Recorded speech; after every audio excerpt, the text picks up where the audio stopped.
What keeps my client up at 2:17 a.m., eyes wide open, staring at the ceiling because they're stressed, they're overwhelmed, they're frustrated, they cannot sleep? What is keeping them up at night?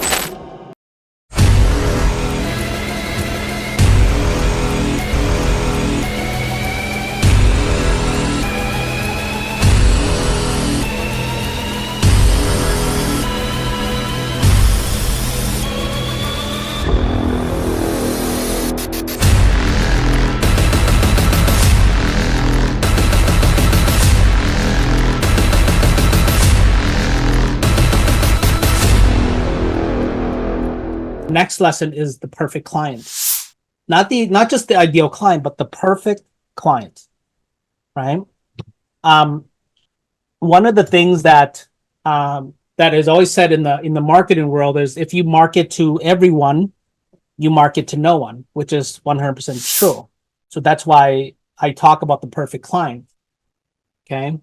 And one of the things that I've learned to do is I've learned to focus less on what I'm actually selling and focus more on who I'm selling to, right?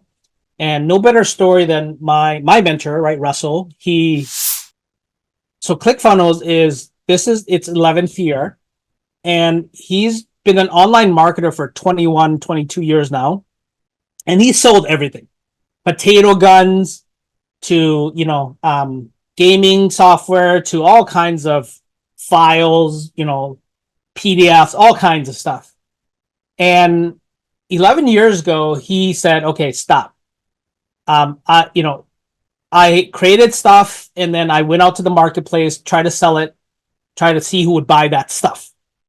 And he said, instead, when he actually designed ClickFunnels, he said, let's find out who actually needs the stuff the most, whatever that stuff is. What problem can I solve? What solution are people looking for? What's going on in the marketplace in terms of people? So he, instead of focusing on the product, he focused on the person first. And when he did this, his whole life changed. From somebody who's been in marketing and sales online for 12 years at that point, when he decided to design ClickFunnels and launch it, he found out who the person is and who needs it, what problem is he solving, what solution is he providing to that person. So he focused more on the person instead of the product. And as we know, 2 years ago, ClickFunnels was offered to be sold. Somebody offered to buy ClickFunnels for $1 billion.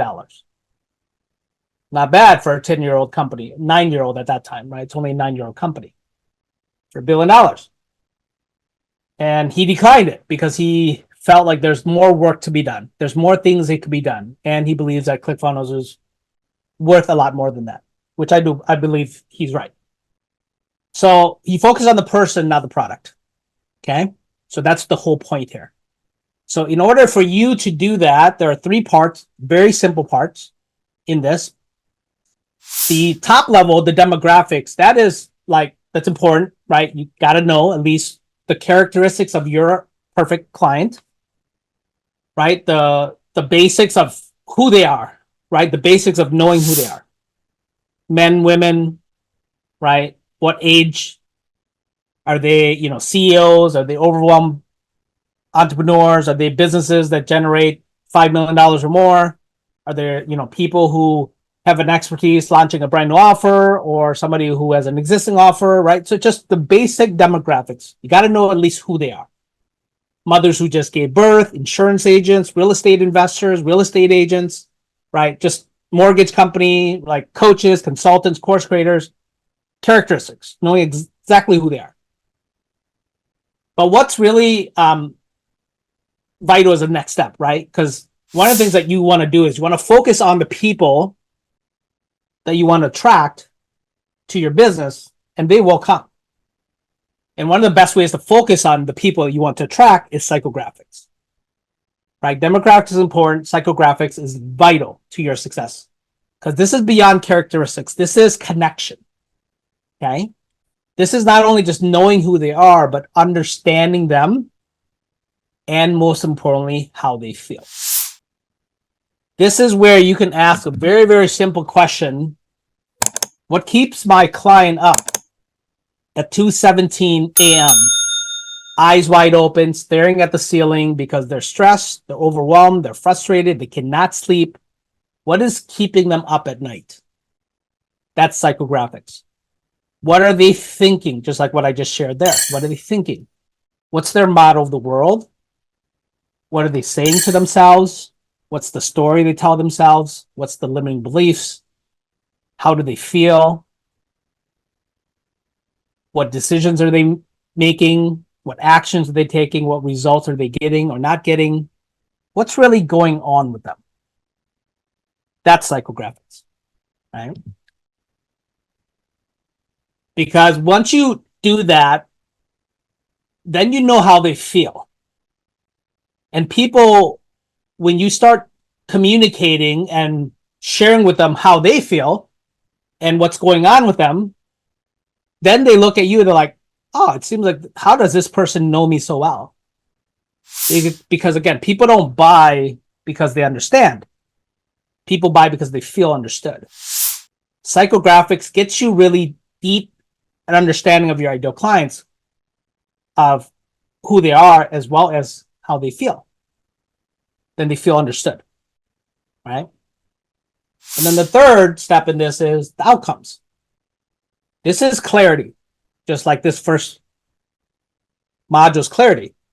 This is you being able to identify the results that they want to get. What do they want? And really knowing that once they get that result, you also identify the transformation that they want to achieve. That's why they're pursuing that result in the first place, because they know the transformation happens. Because your job then is to help them close that gap. Because if you know where they're at, you know where they want to go, you close the gap. Simple as I said, people say, find out what your clients want, and your job is to help them get what they want. All of us here, we're just gap closers. We ask questions for our clients to figure out where we poke the holes so that they can identify, oh my God, yes, you're right. This is my gaps. These are the holes. And your job, if you can help them fill those holes or close the gap, they'll say yes to you more. Right? That's it. Because once you know what they want, then you can align your marketing and sales to how your clients buy. Right? Just like this. What do they want? Because if you don't clearly know what they want, it's going to be this frustrating for both you and your clients. Watch this. It's just, there's all this pressure, you know? And sometimes it feels like it's right up on me and I can just feel it, like literally feel it in my head, and it's relentless. And I don't know if it's going to stop. I mean, that's the thing that scares me the most, is that I don't know if it's ever going to stop. Yeah. Well, you do have a nail in your head. It is not about the nail. Are you sure? Because, I mean, I'll bet if we got that out of there... Stop trying to fix it. No, I'm not trying to fix it. I'm just pointing out that maybe the nail is causing... You always do this. You always try to fix things when what I really need is for you to just listen. Yeah, see, I don't think that is what you need. I think what you need is to get the nail See, you're out. not even listening now. Okay, fine. I will listen. Fine. It's just... Sometimes it's like there's this achy... I don't know what it is. And I'm not sleeping very well at all. And all my sweaters are snagged. I mean, all of them. Yeah, that sounds really hard. It is. Thank you. Ow! Oh, come on. If you would just... Don't... Try to see things my way. Do I have to keep on talking till I can't go on? We can work it. Yes, it's what did he want? What did she want? Right? He wanted to fix her, right? He's like, it's that nail, let's fix it, right? That's the thing. And she's like, no, I don't want you to fix it. I just want you to listen. Right? And that's the same thing. When you don't know what your clients want, it'll be just like that, right? You got to know what they want. Because if you don't, you're trying to give them something that they don't want. And they want you to understand what they want, right? That's why it's so important to really understand, like, know them demographically, psychographically, really understand them, and just be very clear. Like, find out what is it that they actually want. And some of the best ways to do that is you can do some surveys. You can do all kinds of stuff, right? You can do a piloting. You can have a case study, right? Ask questions. You can give people a service or your offer first, and then just get feedback, right? So all kinds of stuff, right? So follow up is great, but really understand. Sometimes you just ask, like, what is it that you guys want? What's going on, right? And you'll find out what they want. Your job is to give them what they want. This girl and her mom knew exactly what her clients wanted, right? The very first dispensary that opened up in California, they sold out 300 boxes in like 17 minutes, right? They set up a table, sold Girl Scout cookies, and she became a record holder instantly because she sold 300 boxes in like 17 minutes. Because maybe she didn't know, but her mom definitely knew what they wanted, right? They went in to buy the cannabis, marijuana. She knows they're going to be hungry or get the munchies later, right? So simple as that is, you got to know what your clients want, right? So your exercise here is demographics, right, of your perfect clients. Are they men? Are they women? What are their age groups, right? Second is psychographics. I had mentioned some of those questions, and I think that you should write them down, because especially with technology like AI technology, like ChatGPT, stuff like that, you can actually train your personalized AI, right? So as you guys are actually, matter of fact, as you guys are answering a lot of these exercises, this is one way of answering it and taking the time to answer them so that you can train your own personalized ChatGPT, right? In all of these answers. So in psychographics, like, yes, ask yourself, right? And when you actually do this exercise, why don't you do it in a way where don't see your clients as a third person, but actually, what if you were the client, right? Who are you? What age are you? And then when you look at the psychographics, why don't you ask yourself that question? Because I guarantee you, most of you, if not all of us here, we're creating an offer that we wish we had. Okay? So as you answer these questions and you say, you know what? Instead of saying, what's my ideal client thinking? Why don't you ask yourself, what were you thinking? Because that's exactly how I formed this. Why do you think it's running so smoothly? Because I understand you so well as a client because I was the client. So when I created this offer because I wish I had this. So when I did all of these exercises for myself, I asked myself that question. When you were struggling, what were you thinking during that time? Right? What was the story that you were telling yourself? How did you feel? What decisions were you making? Who were you following? Who were you buying from? Who you were consuming? What did you buy? Why did you buy? How did you buy? What actions were you taking? What decisions were you making, Cease?